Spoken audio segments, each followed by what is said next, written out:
नमस्कार सोंडकर साहेब. नमस्कार, बोला. साहेब, आता गेल्या मागच्या 8-10 दिवसापासून किंवा 21 ऑगस्ट रोजी जे राज्यस्तरीय कृषी प्रदर्शन सोहळा महाराष्ट्रात पार पडला महाराष्ट्रातील मंत्रालयाचा. हं, हं. तर त्याच्यामध्ये एक निर्णय म्हणजे घोषित करण्याला अद्यापही त्याचा जर काही देखील म्हणजे निर्गमित झाला नाही, परंतु निर्णय घोषित आला माझा लाडका शेतकरी योजना. हं. तर बऱ्याच काही सोशल मीडिया चॅनलवरती सांगण्यात येऊ लागलं की त्याच्या माध्यमातून ज्या आर्थिक म्हणजे शेतकऱ्यांना सरकारी कंपन्यांच्या माध्यमातून किंवा ज्या योजनांच्या माध्यमातून मदत होती त्याची याच्या माध्यमातून अंमलबजावणी नेमकं सविस्तर माहिती काय आहे लाडके शेतकरी योजनेची? तर सर्वप्रथम तर माझं नाव ज्ञानेश्वर सवणकर आहे आणि कृषी कल्याण यूट्यूबला माझं आहे. त्याला बी सबस्क्राईब करायला सांगा शेतकऱ्यांना. हो, त्याच्यावरतीच व्हिडिओ पाहिला म्हणूनच म्हणलं तुम्हाला कॉल करून सविस्तर माहिती घ्या. तर नक्कीच सांगूयात. तर 21 ऑगस्ट 2024 रोजी राज्याचे कृषी मंत्री श्री धनंजय मुंडे यांच्या माध्यमातून परळी येथे कृषी महोत्सवाचं आयोजन करण्यात आलेलं होतं. हो हो आणि त्या कृषी महोत्सवाच्या जे काही पहिला दिवस होता त्या ठिकाणी म्हणजे शुभारंभ होता. हो. त्या दिवशी राज्याचे मुख्यमंत्री श्री एकनाथ शिंदे यांच्या भाषणावेळी त्यांनी एक घोषणा केली आणि त्या घोषणेचं नाव आहे मुख्यमंत्री माझा लाडका बळीराजा योजना किंवा मुख्यमंत्री माझा लाडका शेतकरी योजना, बरोबर. हो हो आणि मुख्यमंत्री माझी लाडकी बहीण योजना, मुख्यमंत्री माझा लाडका भाऊ योजना आणि या योजनांच्या पाठोपाठ आता लाडका शेतकरी योजना सुद्धा शासनाने घोषित केली. आता भरपूर शेतकऱ्यांना वाटत आहे की आता लाडका शेतकरी योजना म्हणजे काय, कसे लाभ भेटणार, कसा काय होणार, तेच तुम्हाला सविस्तर माहिती सांगणार आहे. हो हो तर मी सांगेल की मुख्यमंत्री माझा लाडका योजनेच्या माध्यमातून खरीप हंगाम 2023 ची पीक विमा योजना असेल, नमो शेतकरी योजना असेल, याचबरोबर नुकसान भरपाई असेल, सगळ्या योजना या योजनेच्या माध्यमातून राबवण्यात येणार आहेत. हो हो हं.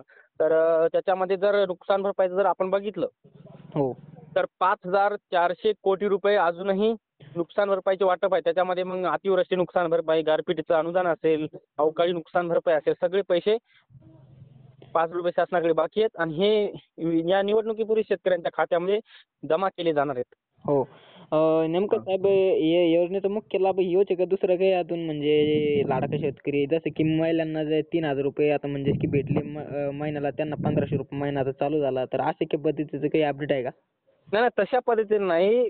मुख्यमंत्री माझा लाडका शेतकरी योजना या योजनेच्या माध्यमातून ज्या काही अगोदरच्या शासनाने जाहीर केलेल्या योजना आहेत पण त्यांना लाभ मात्र प्रत्यक्ष शेतकऱ्यांना भेटत नाही. हो हो मग त्याचा प्रत्यक्षात लाभ घेण्याकरिता किंवा भेटण्याकरिता एकच योजना मुख्यमंत्री माझा लाडका शेतकरी योजना आणि त्या योजनेअंतर्गत ह्या सगळ्या मागील योजना राबवण्यात येणार आहेत. त्याच्यामध्ये राज्यामध्ये कुसुम सोलर पंप योजना बसवणे असेल, शेतकऱ्यांना दिवसा सिंचन शक्य व्हावं यासाठी कुसुम सोलर पंप योजना, हे पंप शेतकऱ्यांना लवकरात लवकर दिले जाणार किंवा महाडीबीटी अंतर्गत ज्या काही शेतकऱ्यांचा शेती योजना राबवण्यात येत आहेत त्यांचे जे काही अनुदान असतं ना शेतकऱ्यांना लवकर भेटत नाही.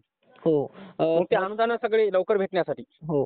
साहेब याच्या माध्यमातून रब्बीचा काही पीक विमा भेटेल का मग या योजनेच्या माध्यमातून? बऱ्याच काही शेतकऱ्यांना हो ना, हो हो. रब्बी पीक विमा काही वाटप झालं, मागं जालन्यामध्ये वाटप झाला, हिंगोलीमध्ये वाटप झाला किंवा धाराशिव, छत्रपती संभाजीनगर, लातूर, हिंगोली, परभणी, नांदेड सगळ्या जिल्ह्यामध्ये वाटप झाला पण खूप कमी वाटप झाला आणि एकूण राज्य शासनाचं राज्य हिस्सा अनुदान म्हणून 733 कोटी रुपयाचं अनुदान 9 विमा कंपन्यांना वितरित करण्यात आलेलं आहे. हो. साहेब ज्या पीक विमा कंपन्यांनी गद्दारी केली बघा शेतकऱ्यांच्या सोबत यावेळेस जसं की आता बरेच काही व्हिडिओ मी पाहिले किंवा विचार केला तर आपल्या भारताचे प्रधानमंत्री नरेंद्र मोदी यांचं सुद्धा असं एक आता वैशिष्ट्य आहे की पुढच्या वेळेस जे की या पीक विमा कंपन्यांना हटवून जाईल की फक्त भारतातल्याच पीक विमा कंपन्या लागू ठेवायच्या पीक विम्यासाठी. कंपन्या आता भारतातल्याच आहेत पण शासन स्वतः पीक विमा योजना राबवू शकते का?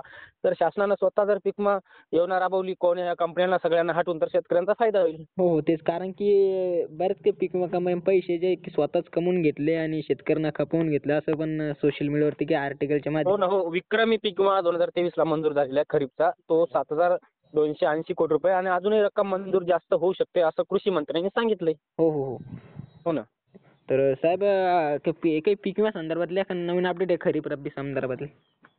सध्या नवीन अपडेट तर काही नाही परंतु गृहमंत्री देवेंद्र फडणवीस यांनी सांगितलं की पुढील 3 महिन्यामध्ये सर्व पीक विम्याचे पैसे आम्ही शेतकऱ्यांच्या खात्यावरती जमा करणार. हो तेच म्हणलं. सरसकट सांगितलं आहे ना त्यांनी. काही जिल्ह्यांकरता सरसकट सांगितलेलं आहे अतिवृष्टी. नाही 33 लाख शेतकरी 34 जिल्ह्यातील सरसकट आहेत, त्यांना 3,000 कोटी रुपये रक्कम मंजूर आहे सरसकट पीक विम्यासाठी. हो हो.